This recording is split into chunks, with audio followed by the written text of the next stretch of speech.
Class 10th का science का chapter number first मैं शुरू करने जा रहा हूँ।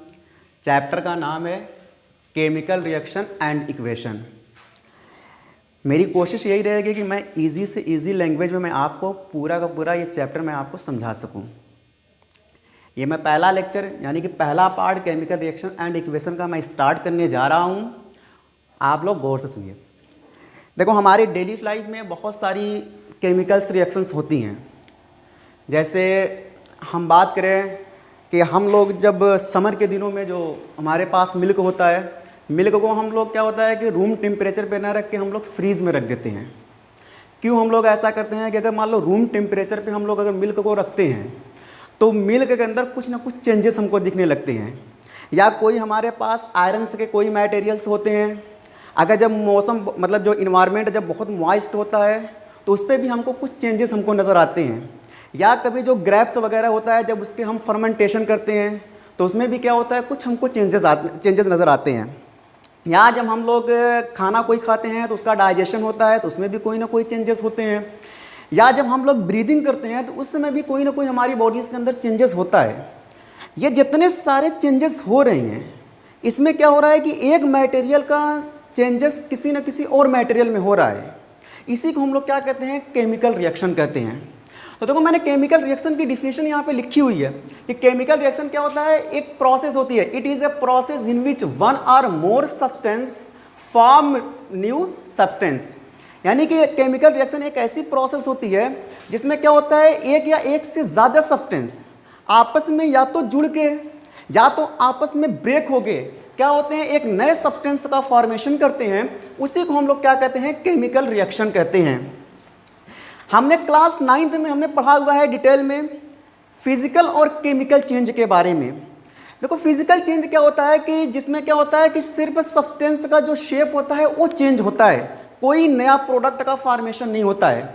जबकि केमिकल चेंज के अंदर क्या होता है कि कोई ना कोई नए सब्सटेंस का फॉर्मेशन होता है। जो फिजिकल प्रोसेस होती है वो रिवर्सिबल होती है, जबकि जो केमिकल प्रोसेस होती है वो नॉट रिवर्सिबल होती है, हम उसको रिवर्स नहीं कर सकते।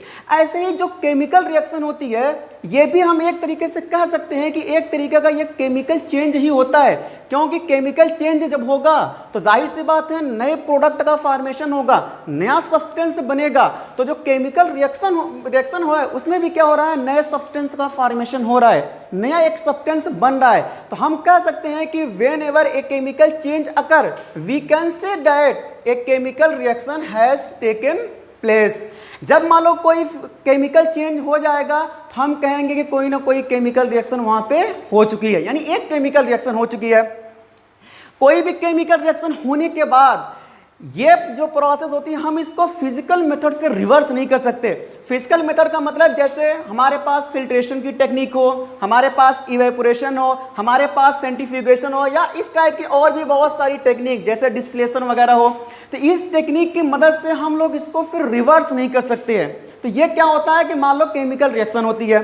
अच्छा, जब भी कभी कोई केमिकल रिएक्शन होगी तो उस समय क्या क्या चीज़ें हो सकती हैं, क्या क्या मतलब चीज़ें हो सकती हैं। सबसे पहले हम बात करते हैं कि जब भी कोई केमिकल रिएक्शन होगी तो आपको चीज़ों मतलब आपके सामने 4 चीज़ें होने की संभावनाएं हो सकती हैं।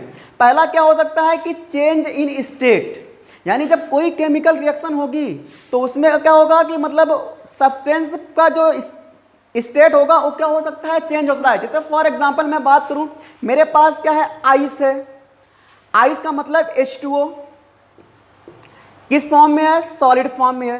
किस फॉर्म में है ये, सॉलिड फॉर्म में है। अब इसको मैंने हीट करना शुरू कर दिया, जब मैं इसको हीट कर दूंगा तब भी क्या रहेगा, ये H2O रहेगा, लेकिन किस फॉर्म में रहेगा, लिक्विड फॉर्म में। ये देखो, एक केमिकल रिएक्शन हो गई, लेकिन पहला वाटर किस फॉर्म में था, सॉलिड के फॉर्म में था, यानी आइस था। अब क्या बन गया, H2O बन गया लिक्विड, यानी क्या करने पे, हीट करने पे। तो बताओ स्टेट चेंज हो गया कि नहीं। ये एक केमिकल रिएक्शन हो गई, और जब केमिकल रिएक्शन हो जाएगी तो क्या होगा, उसका स्टेट चेंज हो सकता है। जब कोई केमिकल रिएक्शन होगी तो उसमें चेंज इन टेम्परेचर, आपको टेम्परेचर के अंदर भी वेरिएशन हो सकता है। और टेम्परेचर के बेस पे हम लोग 2 तरीके की रिएक्शन की बात करते हैं, एक एक्सोथर्मिक रिएक्शन और एक एंडोथर्मिक रिएक्शन, वो हम बाद में बात करेंगे। चेंज इन कलर, जब कोई केमिकल रिएक्शन होगी तो उसके कलर में भी क्या हो सकता है, चेंज हो सकता है। जैसे फॉर एग्जांपल हम सीधे सीधे बात करते हैं, जैसे मान लो मेरे पास क्या है, कोई आयरन मौजूद है, मेरे पास क्या है, कोई आयरन की नेल है, इसकी रिएक्शन मैं अगर कॉपर सल्फेट के साथ कराऊं, किसके साथ मैं कराऊं, कॉपर सल्फेट के साथ। कॉपर सल्फेट का जो कलर होता है वो कैसा होता है, ब्लू कलर होता है। क्या होता है कि जब मैं इसकी रिएक्शन करा दूंगा तो ये एक डिस्प्लेसमेंट रिएक्शन होती है। डिस्प्लेसमेंट रिएक्शन का मतलब क्या होता है कि जिस एलिमेंट की रिएक्टिविटी ज़्यादा होती है वो अपने कम रिएक्टिविटी वाले एलिमेंट को क्या करता है, डिस्प्लेस कर देता है। तो यहाँ पे आयरन की रिएक्टिविटी ज़्यादा होती है, कॉपर की रिएक्टिविटी कम होती है। तो आयरन कॉपर को यहाँ से डिस्प्लेस करके क्या बना देगा, आयरन सल्फेट बना देगा। क्या बना देगा, आयरन सल्फेट बना देगा, और कॉपर क्या हो जाएगा, अलग हो जाएगा। अब ये जो होता है ये क्या हो जाता है, कलरलेस हो जाता है। यानी पहले कैसा था, पहले था ब्लू कलर, किसकी वजह से, सल्फेट की वजह से। जब हमने रिएक्शन कराई दोनों की तो आयरन ने क्या किया, इस कॉपर को डिस्प्लेस करके आयरन सल्फेट बना लिया। जो आयरन सल्फेट होता है वो कैसा होता है, कलरलेस होता है। तो इसका मतलब क्या होगा कि जब कोई केमिकल रिएक्शन होगी तो उसमें क्या हो सकता है कि चेंज इन कलर हो सकता है। शुरुआत में कलर कुछ और हो सकता है, बाद में कलर क्या हो सकता है, कुछ और हो सकता है। चौथा क्या हो सकता है कि एवोल्यूशन ऑफ गैस। जब भी कोई केमिकल रिएक्शन होगी तो चांस की बात है कि उस केमिकल रिएक्शन में कोई ना कोई गैस भी क्या होगी, रिलीज होगी या इवॉल्व होगी। जैसे मैं बात कर रहा हूँ, जैसे मेरे पास कोई भी एसिड है, जैसे मेरे पास क्या है, HCl है। अगर HCl की मैं रिएक्शन किसी भी मेटल के साथ, फॉर एग्जाम्पल मैंने जिंक के साथ रिएक्शन कराई तो क्या बनेगा, जिंक क्लोराइड बनेगा, और साथ में क्या होगा, हाइड्रोजन गैस इवॉल्व होगी। ठीक, अब यहाँ पे क्या, रिएक्शन बैलेंस नहीं, रिएक्शन को बैलेंस करना पड़ता है, और बात की बात है हम बैलेंस कर लेंगे। तो मान लो क्या होता है, ये केमिकल रिएक्शन होती है।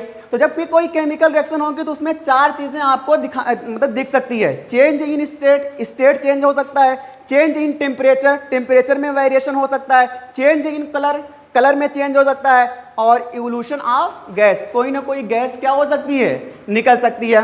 अब देखो मैं यहाँ पे एक एग्जांपल ले रहा हूं, जैसे for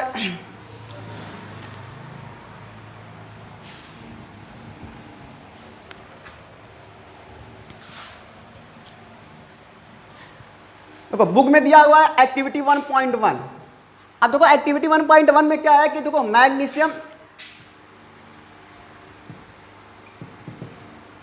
magnesium ribbon burnt in air. Air का मतलब यहां पे हम किसकी बात करेंगे, ऑक्सीजन की। To form magnesium oxide.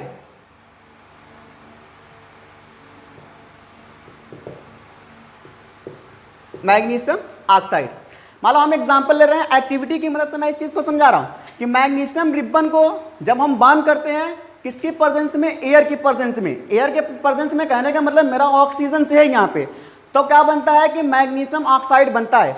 ऐसे फॉर एग्जांपल देखो यहाँ पे क्या है, मेरे पास मैग्नीशियम है, ये मेरे पास क्या है, मैग्नीशियम। मैंने इसको एयर की प्रेजेंस में क्या कर दिया, बर्न कर दिया, यानी कंबस्टन कर दिया उसका।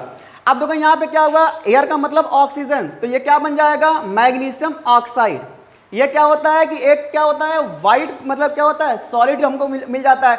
ये भी क्या होता है, सॉलिड होता है। ये क्या होता है, गैस होती है, और ये क्या होता है, सॉलिड होता है।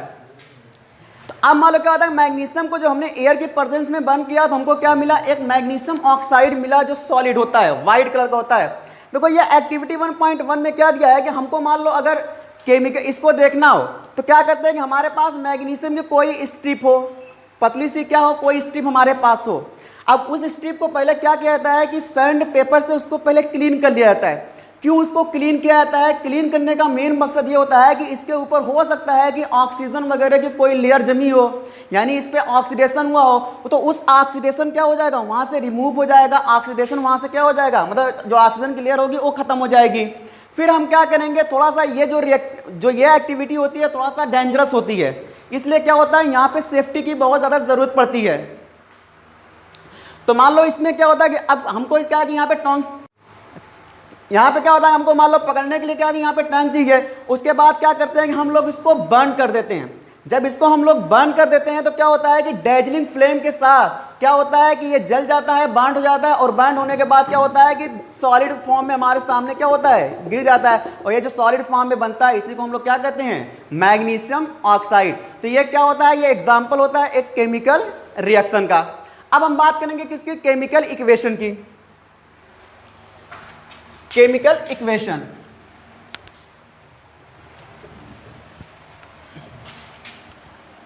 बात हो चुकी, अब बात करते हैं किसकी, केमिकल इक्वेशन की। तो केमिकल इक्वेशन क्या होता है कि कोई भी केमिकल रिएक्शन होती है उसको जो हम रिप्रेजेंट करते हैं उसी को हम लोग क्या कहते हैं, केमिकल इक्वेशन कहते हैं। जैसे मान लो कोई केमिकल रिएक्शन हुई, अब उस केमिकल रिएक्शन को हम इस बोर्ड पे अगर रिप्रेजेंट कर दें, शो कर दें, दिखा दें कि ऐसे ऐसे लिखा हुआ है, तो वही क्या कहलाता है, केमिकल इक्वेशन कहलाता है। लेकिन उसमें हम इस बात को ध्यान रखते हैं कि जो जब भी केमिकल इक्वेशन हम लिखते हैं तो हम किसका इस्तेमाल करते हैं, सिंबल्स का यूज़ करते हैं।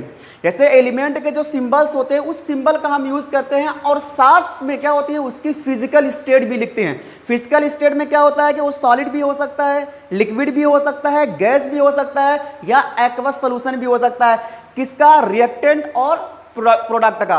तो ये क्या कहलाता है, केमिकल इक्वेशन कहलाता है। जैसे फॉर एग्जांपल मैंने अभी एग्जांपल दिया था, तो ये क्या है मेरे पास, मैग्नीशियम है, ये क्या है मेरे पास, मैग्नीशियम है। मैग्नीशियम को जब ऑक्सीजन के प्रेजेंस में मैंने बर्न किया तो मुझे क्या मिला, मैग्नीशियम ऑक्साइड, मुझे क्या मिला, मैग्नीशियम ऑक्साइड।